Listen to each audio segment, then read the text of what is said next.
Jeff Hafley left Boston College, where he was the head coach for, I think, 4 seasons, bowl games in 3 of the 4 years, to take the defensive coordinator post with the Green Bay Packers. And it triggered like end of the college football world scenario. How could you leave? And all I could think of was like, it's Boston College, right? He didn't leave. Mike Norvell didn't leave Florida State to become the defensive coordinator with Green Bay. This was Jeff Hafley, who, even though he went to bowls in 3 or 4 years, probably a year away from getting got if he doesn't, maybe put up a 7-win season. So why did people take this as a sign that the world was ending? Well, I'm glad you asked, because I've actually had a lot of time to be able to, have my initial reaction, right, which is similar to you, because guess what? When I heard about Jeff Hafley as like a quote unquote rising star in the industry, right, it was during his 8 seasons in the NFL. Right. As a position coach. That eventually got him the defensive coordinator job at Ohio State. That eventually got him the head coach job at Boston College. You're right about job pressure. He was on, I don't know about hot seat, but he was facing real job pressure going into last season. He gets to 6-6, and I don't know if you remember this, but they won every game 27-24. And their non-conference schedule was UConn, Army, Northern Illinois, Holy Cross. I will say that again because there are 0 power conference opponents right there. That is UConn, Army, Northern Illinois, Holy Cross. Michigan State cycles onto the schedule next season. Missouri will be on a future schedule. There is a term that we use in the coaching industry called restarting the clock. Yeah. And Jeff Hafley was doing a good career move for Jeff Hafley. But again, that was my initial reaction. I've had time to be able to reach out to people. The reason why you hear the world is ending, everything is crazy, is because coaches are reaching out to the NFL, and position coaches are reaching out to the NFL. Head coaches are reaching out to the NFL. But the thing that I have found that has been the ultimate conversation ender, the NFL doesn't want them. The NFL loves people with NFL experience. Right. Except David Tepper. And I'm just saying.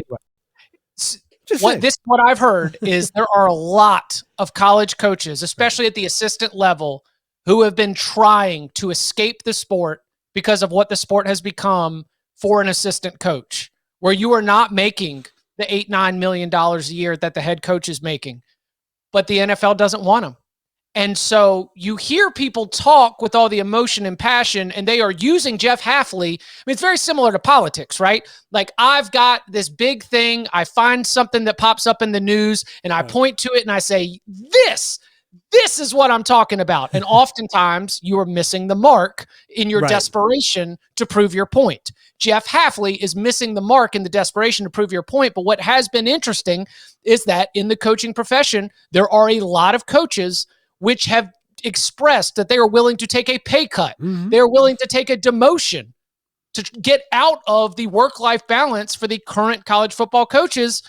But the conversation ender is the NFL doesn't want them. The NFL prefers coaches from the NFL coaching pipeline.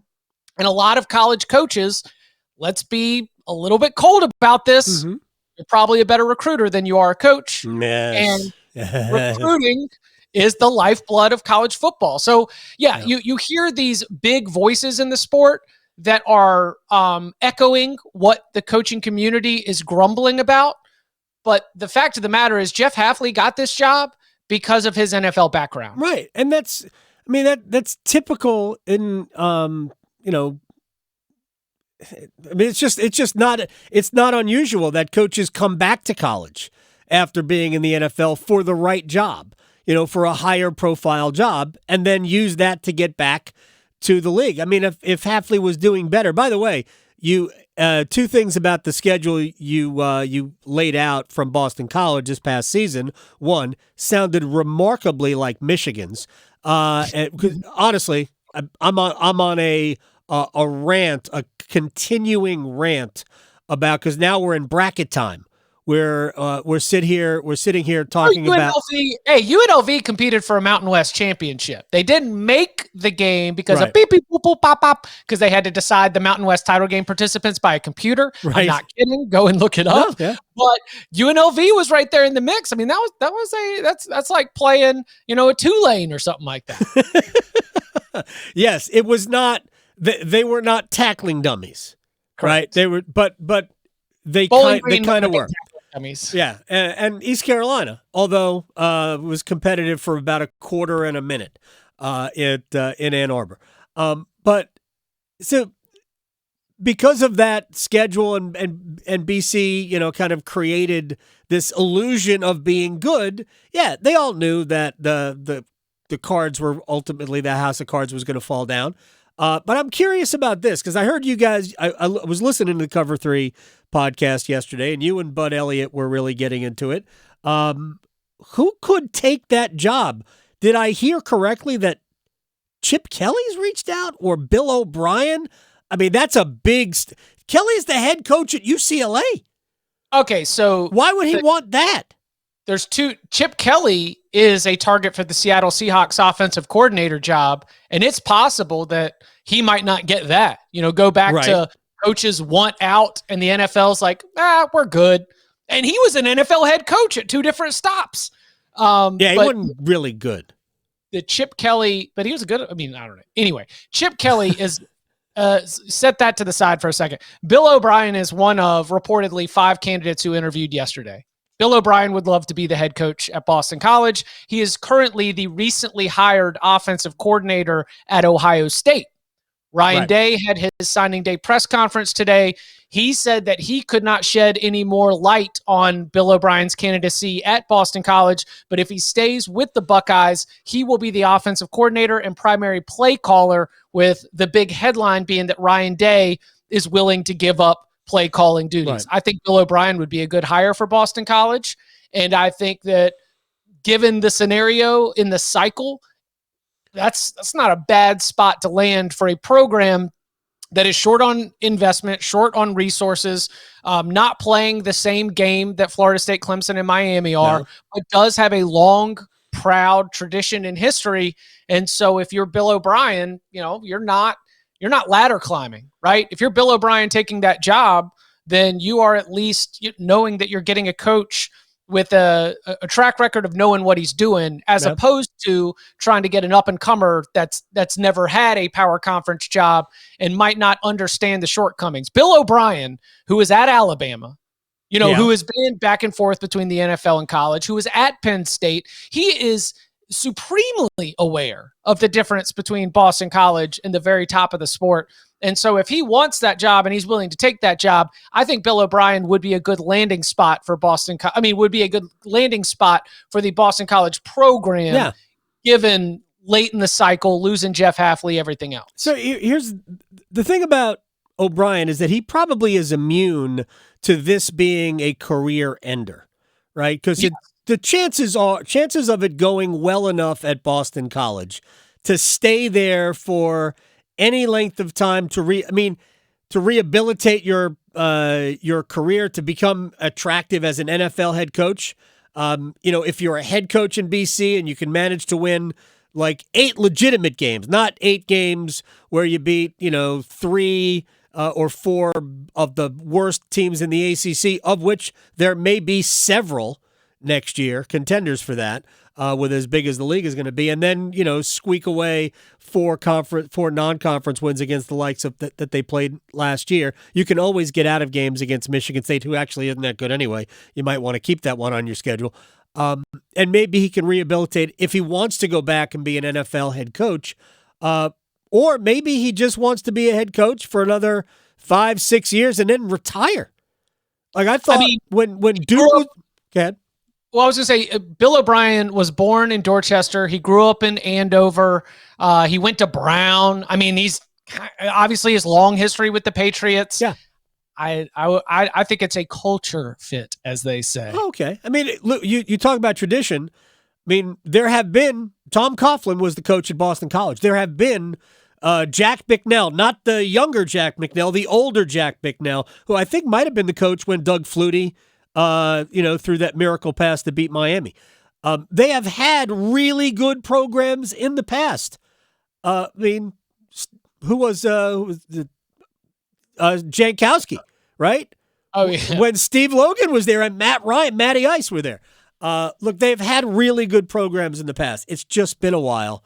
And frankly, I don't see Boston College ever returning to the top. Let me get to the top, because this is another thing you guys talked about. And this is not even the big news, but it's smaller news that could become something big. The SEC, I teased the Wonder Twins. Do you remember the Wonder Twins from Saturday morning League of Justice cartoons, right? These were purple cartoon characters, and they could form different shapes, and like one was always had something to do with water, and the other was an animal. But the Wonder Twins, the SEC and the Big Ten, are forming some sort of a working group, an alliance, a watchdog situation. What's the end game for those two leagues getting together and keeping an eye on things as a unit? I'm glad you asked, Adam, because now I'm able to unveil what I have as what I think the best possible name for this. It is, in their own descriptions, an advisory board, okay? Right. And they are they cannot put in any rules, right, but they can advise both the SEC and the Big Ten on how to vote for certain issues, on how they should feel about certain issues. It is a voting block. Sounds like an alliance to me. Well, I guess what the alliance worked in that it delayed the college football playoff from expanding in a way that would have gotten Florida State into the college football playoff. I mean, if the alliance's goal was to keep Florida State out of the college football playoff in the 2023 season, congratulations, you got it. But here's what we're calling it. Are you ready for this? Yes. The Super 2 Advisory Board, which spelled out is STAB, because what is it going to do to college athletics? So the STAB is going to operate in a couple different ways. The STAB is very important for the future of the college football playoff, because we don't actually have a guarantee for the college football playoff beyond the 2025 season. We have reports of media rights partners that would like to be a part of it, but when ESPN issues a report that ESPN is interested in buying up all the college football playoff, that's interesting, because I think there are others in college athletics who think they should go to multiple bidders, especially with this expanded playoff, an NFL model, so to speak, where you allow everybody to go together, you package it. So the future of the college football playoff, also 6+6 versus 5 and 7. Those decisions in terms of how the playoff is formatted, the SEC and the Big Ten want to make sure that they are working together. Also, the future of name, image, and likeness. Why do I think this is significant? Because the STAB was created right after the NCAA came after Tennessee. And so I think the STAB is a power move to say, hey, you really want to do this. You really want to spend your time nitpicking over name, image, and likeness when we all know where this thing is headed in a few years. And then finally, the STAB wants to make sure that the SEC and the Big Ten agree on all of the finer points of what the future of college football and college athletics at the highest level looks like. And honestly, I think that the STAB is a great sign that some of the most powerful people in college sports have learned from their mistakes of 2020. That when the conference commissioners at the highest level were not talking to each other, and we're trying to make moves to be the first one through the gate to do one thing or another, it was chaos. Big Ten cancels, then uncancels. Pac-12 follows, then follows. I think that the STAB shows that the SEC and the Big Ten are not going to have the same situation that we had in 2020 when Alabama shows up in the national championship game having played a full season, and Ohio State had played 4 games. Mm-hmm. Well, real quick about that, and I'm not going to belabor this point, but my reading of that was that the 5 major commissioners did get together and thought that they were going to wait, and then the Big Ten goes and tries to be holier than thou. Right. Well, hey, look, your read, my read, his read. The point is they weren't talking. Well, they did it first, but the Big Ten didn't apparently like what they heard and said, nope, we're going to be holier than thou. We canceled. SEC, ACC, and the Big 12 went, we're just going to wait this out. We might play. The Pac-12, who's joined at the hip, was anyway. Now they, I guess, technically are part of the Big Ten. Anyway, one more thing.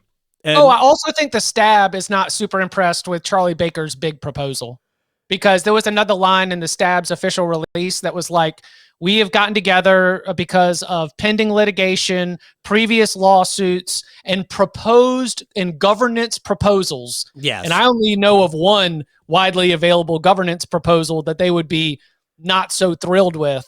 And I think it's the one that Charlie Baker did, which you heard Bud Elliott say sounded like somebody was turning in a project late. Like a lot of surface level stuff, not a lot of details, but let's just check all the boxes on the grading rubric and get like 5s out of 10 on everything across the board. Here's the truth of the matter is that what happened yesterday or 2 days ago, whatever it was, with the NLRB in the regional office I guess it was in New England, by declaring Dartmouth basketball players, men's basketball players, as employees is just the beginning. We will have collective bargaining for college athletics. Maybe it'll just be revenue sports. Maybe it'll ultimately just be football and men's basketball, to be honest. But that's coming, and that's going to be the biggest game changer we've got in college athletics. But we're still going to watch the games because it might just be football. It might just be. I think it'll be basketball too. I think it'll be men's. There's too much money involved in the men's basketball tournament for as it exists right now. That's true. That's true. And if 60 schools separate, or maybe more, I don't know. Look, I can't help but think that there are schools in the SEC that are going, why is Vanderbilt here again? But somebody's got to lose. I keep pointing this out. Somebody's got to absorb all the L's, and there's Vanderbilt is there for that. Don't make me tap the sign, as they say. Take the check, take the losses. Absolutely, somebody has to. It's just it's reality. Who's winning the Super Bowl, Chip Patterson? I don't invest. I'm not asking you to wager. I'm not. I don't jump on the other side of Patrick Mahomes. Okay. Hey, but real talk, better quarterback, better defense, better coaching. Who says no to any of those? Better quarterback, better defense. Yeah. Better coaching. You are 3 for 3 in that regard. So they're the underdogs, strangely enough. Everyone hates us. No one believes in us. Yeah. Chip Patterson, you're the best, man. Sounds good. Y'all be well.